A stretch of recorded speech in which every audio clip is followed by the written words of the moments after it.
This is the Living in Mid-Bloom podcast, lighthearted and heartfelt conversations about what it looks like to live, heal, and blossom in middle age. I'm your host, April Pruitt. Let's get our bloom on.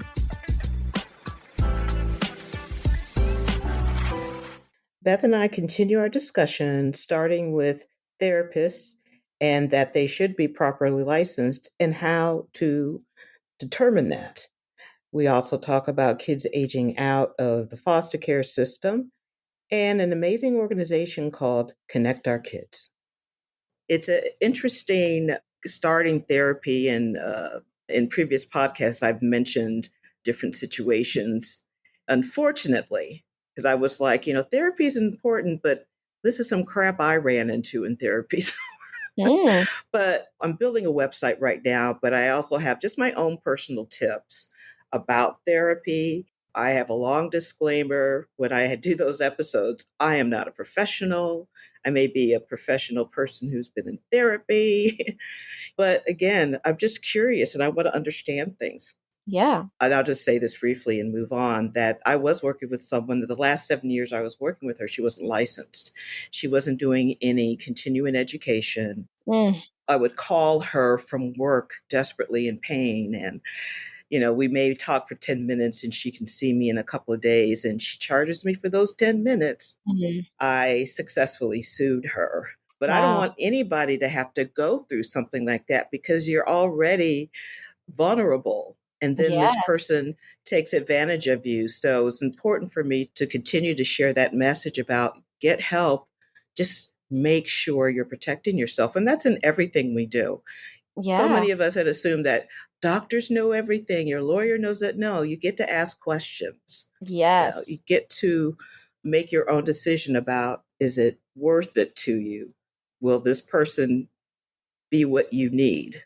Absolutely. I have tips too. That is so important to make sure that your mental health provider is licensed, and they should have that information on their website. It should be right next to their name on different organizations. And there's places you can check to see that they have their license, that it's active, that they are, keeping up with their continuing education and all that stuff. So I found this out from my next therapist. They're both, the LSW?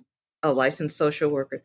Yes. And this new therapist kept saying, oh, so she's a licensed. I said, yeah. And she's like, oh, okay. I don't know if I saw her name on. She's kind of hinting. So I thought, well, let me look. Yeah. Sure enough, nope, hadn't been licensed. I confronted her. In the state of Missouri, it's legal to have one party know of a recording. So I recorded her and she admitted it.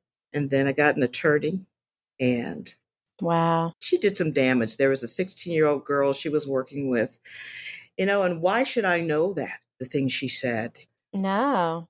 That's a red flag too. Like if your therapist is sharing things with you about other clients or about their own life, is overly sharing about their own stuff that's going on, those are red flags for ethical breaches. I always try to encourage people to look out for the red flags. And you just wouldn't know. You don't know what you don't know, right? Like you don't go to that many therapists, most people. So how do you know if it's the first time you've been to someone or... It ended up being a codependent relationship, but I didn't see that. I didn't really see that. And like I said, I was in the financial field and she knew that. And so she had some questions about her broker and I'm helping her, telling her about the investment and, all of this stuff. No. Yeah. And when I finally started figuring out my own trauma is when my brain was like, get her out of your life. And I did. Oh, good. Thank goodness you were able to. And I'm glad that you took legal action to prevent that from happening to more people. It was brave. Yeah. Connect Our Kids. Tell me about that. Did you create this or were you working with somebody else? A couple of things. No, I did not create Connect Our Kids. Connect Our Kids is a tech platform that helps children in Oh, foster care find extended family members as well as fictive kin, which are like, coaches, neighbors, teachers from the past to wrap support and love oh my around them. gosh. Yeah. That's amazing. Yeah, it makes it so much faster and more convenient for social workers to do the actual searching for the people that are important in a child's life. Because what most people don't really understand, unless you're in the foster care field, like I've been for the last decade or so, is that foster children often move from home to home with, some have 8, 10 placements, and then 20% Yeah. don't get adopted at all. 20% of the 500,000 children that are in foster care at any given time, they don't ever get adopted and they age out. It's called aging out of the system. And what happens then is at 18 or 21, you are on your own. You have no financial support, you have Wow. no relational support, and the outcomes for those folks are terrible. Typically, that's who we see in our jails, in our prison system. That's who we see on the street, who are our homeless population. That is, people that are addicted, committing crimes. It all is like foster care pipeline to prison is what some people are calling it. And what we have are people that don't have connections. It's people that have lost their connections through no fault of their own. I mean, let's say you're disrupted from your biological family. There's trauma, immense trauma there from being separated from your biological parents. There maybe was abuse or neglect taking place, which is also traumatic. And then you're put into the foster care system and you're in a foster home and you have all these big behaviors. Your emotions are all over the place because of the Mm. trauma you've endured. And the foster parents don't know how to handle it. So they say, I need this child removed. And then they go to the next house. And now that child is not only traumatized twice, now they're traumatized 3 times because they've been abandoned by another adult.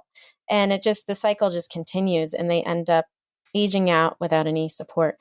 And all along the way, our social workers are overwhelmed. They're burnout. They're dealing with so much vicarious Mm-hmm. trauma. And although they mean well and want to do the best they can, they just often don't have the time to sit down and really search the child's history and the child's relatives and to find the people that have been Yeah. lost to them. And so if you take a child who's 18 who's aging out with nobody to care for them or guide them, help them make a resume, help them make life choices that are healthy, all the things that you still need at that young age. Yeah. This is why we try to make it easier to find those connections with our technology and keep track of the communications between the different people that were in a child's life. For the children that are aging out, is there any kind of, I don't know, training or direction or even a little stipend given to them before they just walk out the door? Mm. If they are living in a program, like there's group homes for teens who are aging out. It's called independent living programs. And so these are kids who are like usually 14, 15 and up, who the system has figured out they're probably not going to be adopted. And so they are put into these group homes called independent living homes where they have staff who care for them and try to teach them some life skills. And but it's not about so much about their mental health or their trauma. It's like, here's how you Mm-hmm. search for a job, or here's how you do laundry, here's how these are paid people Right. in the child's life, and unfortunately they're not permanent, and Yeah. that isn't going to make the same kind of impact as having an actual person who claims you as their own, as part of their family. And also, they've lost so much of their identity. So even if, let's say you're a teenager and you're aging out of the system and you're like, no, I don't want to be reconnected to anyone from my past, but I would like to know like why I have this type of hair or this color eyes, or who in my family had this trait or this characteristic. By searching and getting connected to people from the past, you'd be surprised the information that people find that gives them such solace and such comfort to know, like, that's where I got it from. That's why this happened. Oh, Or that's yeah. major. um that sense of identity and the connection to something bigger than yourself is so important Yeah. and powerful. Yeah. So the technology is just doing amazing things, and it's really easy to use and keeps track of everything for you and makes it just streamlined the family search and engagement process for social workers. And it's free. It's completely free to any social worker in the country. That was my next Yeah. question, who has access to it? Oh, Yeah. that's wonderful. Yep. Wow. Yep. So you do have to register and like prove that you are a social worker or a child welfare Right. professional or a CASA, like a court appointed special advocates can also use this technology. There's criteria you have to meet, but once you've Right. met that Right. criteria and you're deemed to be using it for the right reasons, then you can access it for free.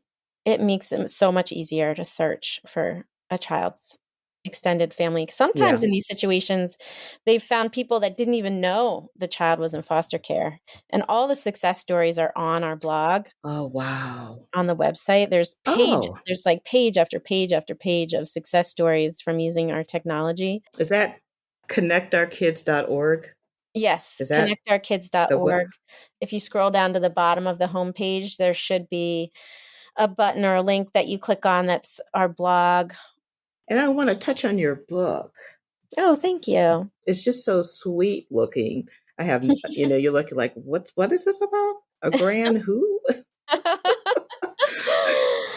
Yeah. But when I think about it, I can't imagine that there would be many books. It's almost like just this kind of missed huge population of people that Yes. are affected. Tell me how you made the decision to do that. And I know Sure. you said that you just had your daughter and you were working on it during that time that you were at home. Somehow you were able to come up with this creative way of letting people know about this army of people Yes. and the importance of it. I bought it. I haven't read it yet, but I kind of like popped at the end, and it's not like a pat and then everybody live happily. It Right.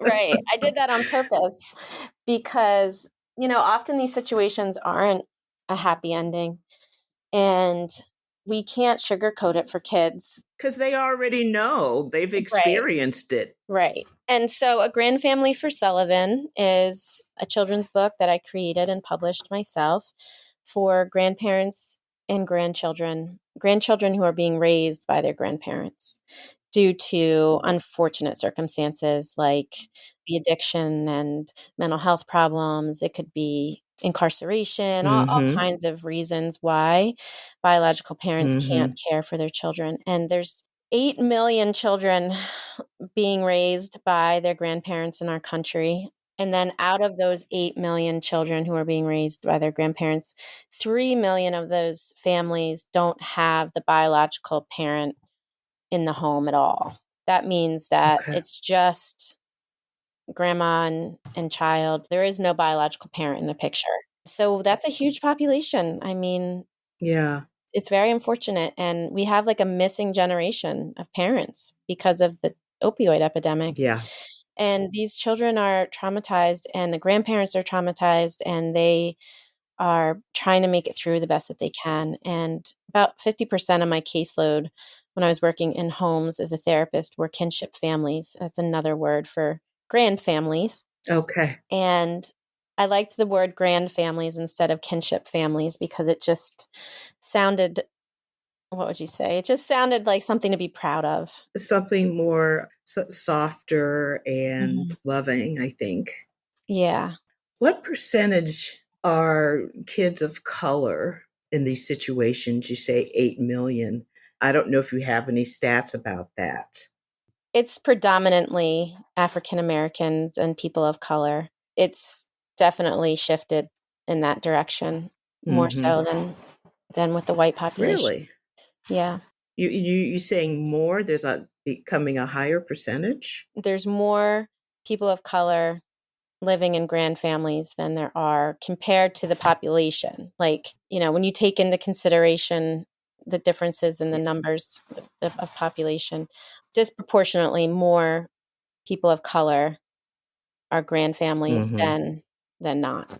You know, that's again, it Okay. relates back to poverty and racism and Yeah. addiction and incarceration. Like our jails and prisons are full of Yeah. people of color, right? Those people of color Mm-hmm. have Mm-hmm. children and they need to be cared for. Right. It's just unfortunate. It's a very unfortunate situation. These children now, adults are, I know there's so much anger involved because between the family they happen to be born in and involved in the system. And it's quite clear that they are overlooked. It's a shame. It's a shame. Yep. You know, our country is, I don't know what our country is anymore. It's so many things that are happening I never thought would happen, Mm-hmm. that there are actually people that believe the world is flat. It boggles my mind. It's a I'll strange let time. that It's go. just a strange time to It, be alive.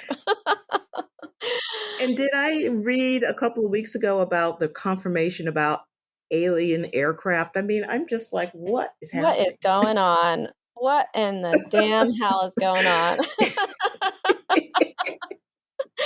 Exactly. I don't want to know. Let I me just know. crawl into bed. I know. I think everybody's feeling that existential fear and dread is strong Mm-hmm. Mm-hmm. in our generation because of everything we've had to Yeah. face. The book really was to support those families because there just weren't any books out there a couple years ago for grand families and kinship families. There weren't any children's books, I should say. There's lots of books for adults, Mm-hmm. but not for children. So it's just been very successful because it's out there on Amazon. Thank God for Amazon and for the good that they do, Yeah, right? I'm sure it's absolutely.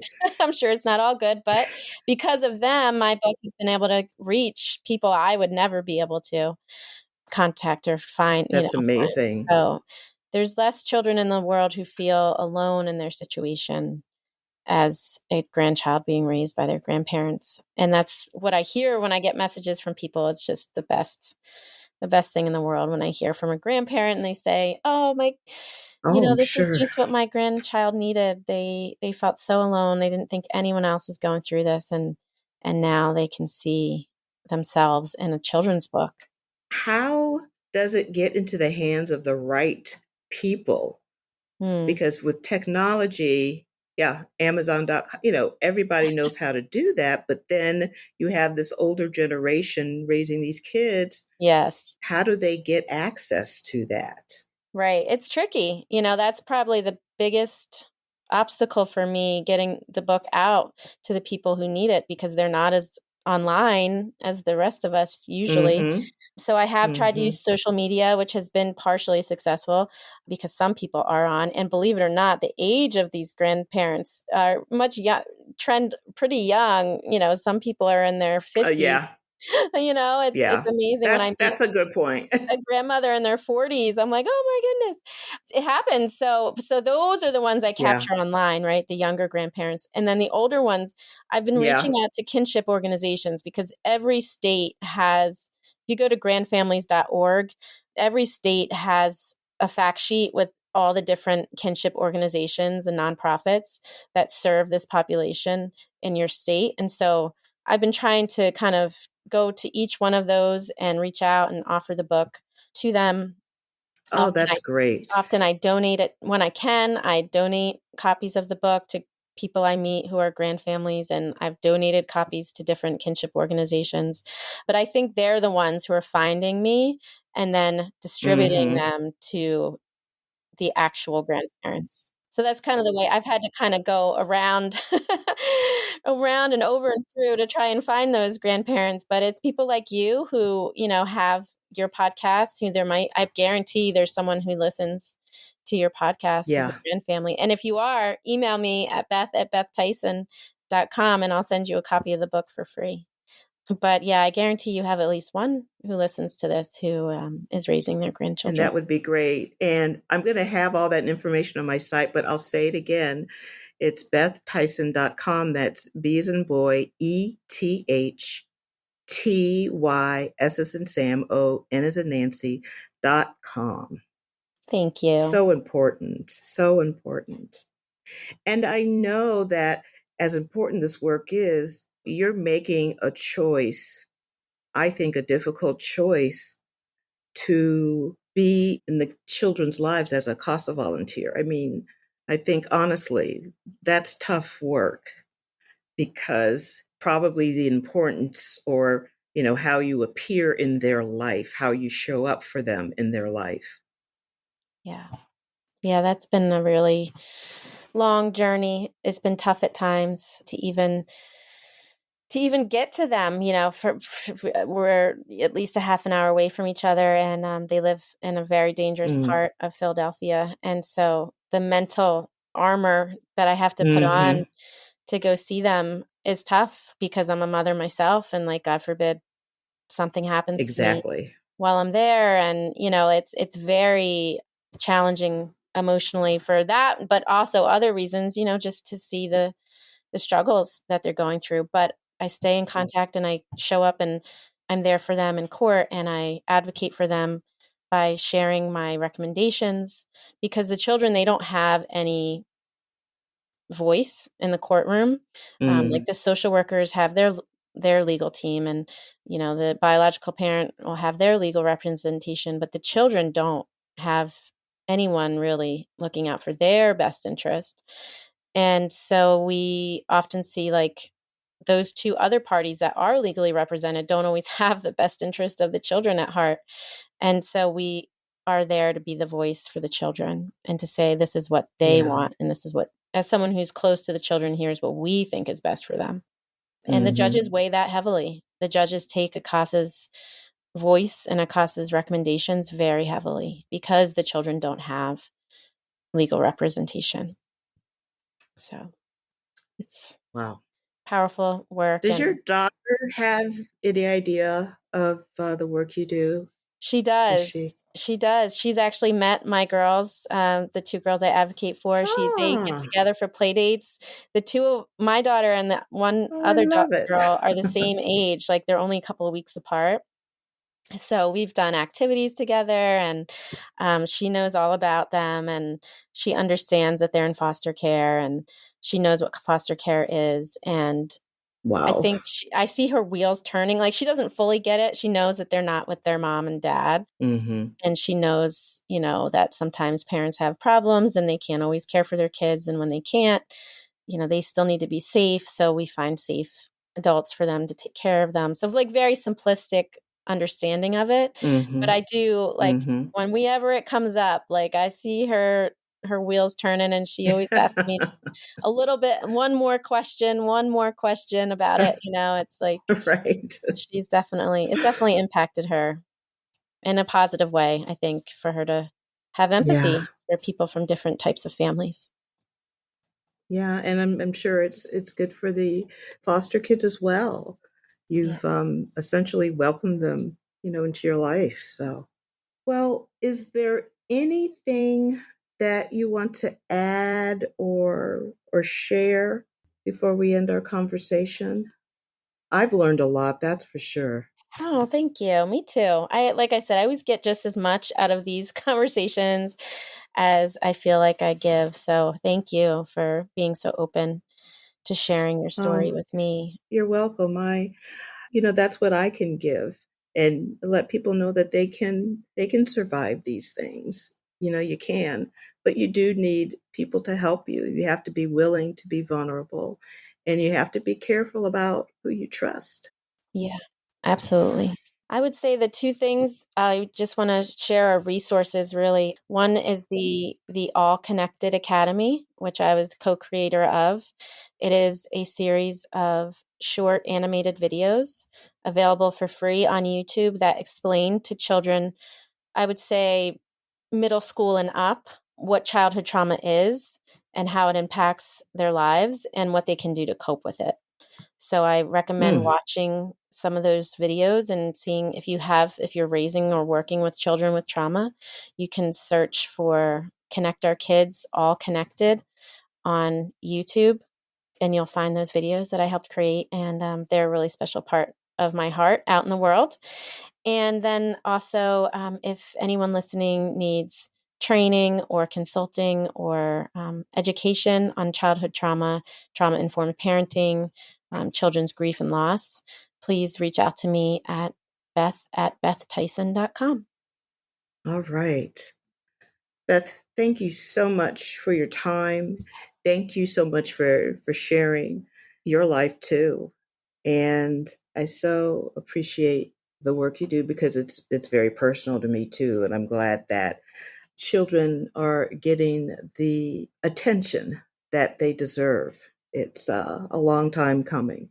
I think a lot of us baby boomers, therapy just wasn't really something that anybody talked about. So I Wow. think these newer generations are a little more open to that. So, Definitely. all right, Definitely. Thank Beth, you for having thank me. you It was a pleasure. so much. Let's stay in touch, Same okay? here. Yeah. Yes, yes, we will. All Okay. right. Thank you so much. You're welcome. Thank you for joining me today on Living in Midbloom. I hope you found this episode insightful, meaningful, and maybe it's given you something to think about. I invite you to share your positive reviews or ideas on topics you would like me to touch on by leaving your comments on Apple Podcasts, Spotify, Castbox, Podchaser, or Podcast Addict. We are all divine beings who just want to be seen, heard, and loved. Have a beautiful day.